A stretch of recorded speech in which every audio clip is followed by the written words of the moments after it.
Bonjour à toi et bienvenue sur la chaîne de Stéphane, consacrée à un phénomène de société, la virilité. D'ores et déjà, je t'invite à mettre un like, à t'abonner et à cliquer sur la cloche des notifications. Laisse-moi un commentaire ou une critique afin de continuer à débattre ensemble. A plus.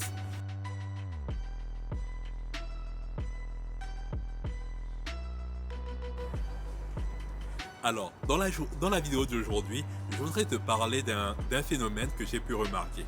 En fait, c'est une amie qui s'est confiée à moi et qui m'a dit que l'homme, pour elle, l'homme idéal, l'homme qu'elle voudrait avoir dans sa vie, c'est un homme qui soit d'abord beau, et en plus, très important pour elle, il faudrait que cet homme soit pourvoyeur.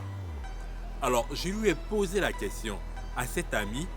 Ok, tu veux un homme pourvoyeur, tu veux un homme qui soit bien physiquement, qui soit beau. Et je lui ai demandé, est-ce que tu as fait tout ce qu'il fallait pour mériter ce genre d'homme? Est-ce que tu t'es posé la question, pourquoi je veux ce genre d'homme dans ma vie?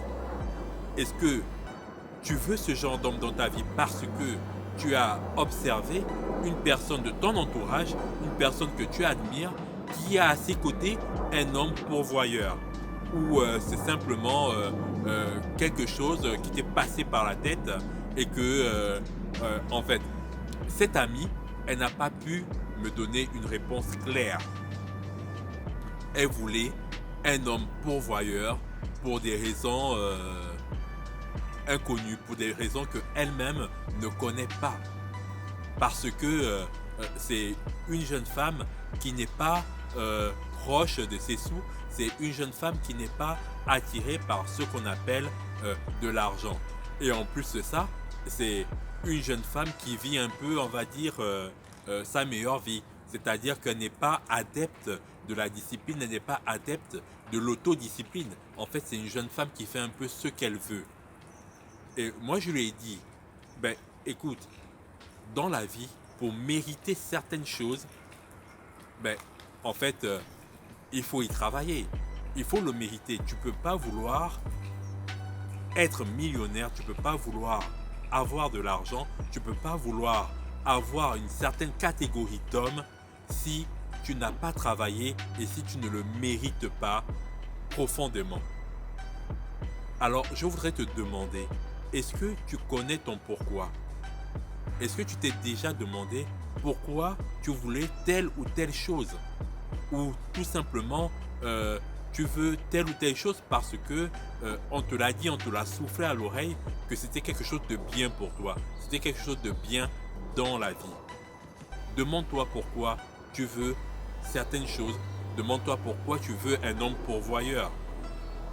Et demande-toi surtout en quoi un homme pourvoyeur serait important pour toi, serait important dans ta vie, serait important dans ton équilibre mental, serait important dans ton estime personnelle. Alors, je voudrais te donner l'exemple de certaines personnes, des personnes charismatiques, de héros de notre communauté. Je vais te donner l'exemple de Martin Luther King Jr. Martin Luther King Jr. est cet homme qui était très éloquent et cet homme qui a réussi à réunir 1 million d'hommes et de femmes à Washington, où il a fait son célèbre discours Have a Dream. Alors, Martin Luther King, ce qui peut le distinguer d'autres leaders, c'est le pourquoi.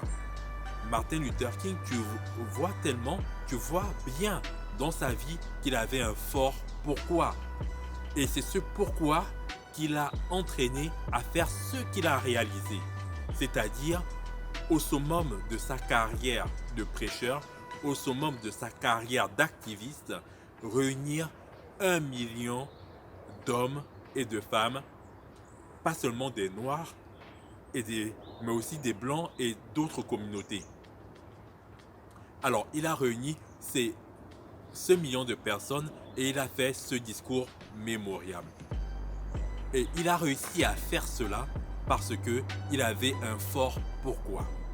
Alors, moi, je voudrais te demander, as-tu pris le temps de te poser la question pourquoi tu veux ceci ou pourquoi tu veux cela? T'es-tu posé la question en fait de tes valeurs? T'es-tu posé la question de ta mission de vie? T'es-tu posé la question sur les causes? T'es-tu posé la question sur tes croyances?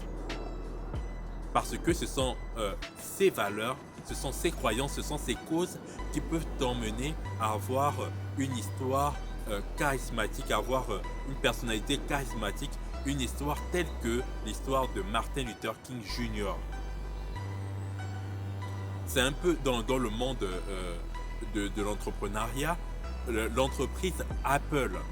L'entreprise Apple, c'est une entreprise qui surplombe, et cela de beaucoup, les autres entreprises.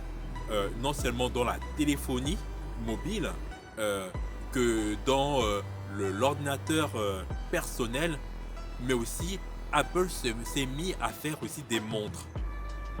En fait, Apple s'est mis à faire des montres, des baladeurs numériques, des écouteurs. En fait, chez Apple, on a développé une technologie qui couvre un peu tous les besoins de l'être humain moderne. Et quand tu te poses la question, pourquoi il y a tant de succès dans cette entreprise Apple, ben, tu te rends compte qu'il y a un fort pourquoi. C'est-à-dire que les gens vont acheter la technologie de la marque Apple, qui peut être semblable à la technologie d'autres marques de téléphonie mobile et autres, parce que il y avait un fort pourquoi. Parce que les fondateurs de Apple avaient une raison, avaient une croyance, avaient une cause qui était très forte, et ils ont pu matérialiser cela en une mission. Si tu choisis aujourd'hui d'avoir comme mission de vie de chercher un homme pourvoyeur, tu dois vraiment te poser la question pour arriver à tes fins, bien sûr. Je ne suis pas là pour critiquer, à faire des jugements de morale, mais arriver à tes fins pour avoir justement cet homme pourvoyeur. T'es-tu posé la question sur les causes réelles de ton désir? T'es-tu posé la question sur tes croyances par rapport à ce désir? T'es-tu posé la question sur ta mission de vie? Donc ce que tu dois mettre en place dès aujourd'hui pour arriver à ton but.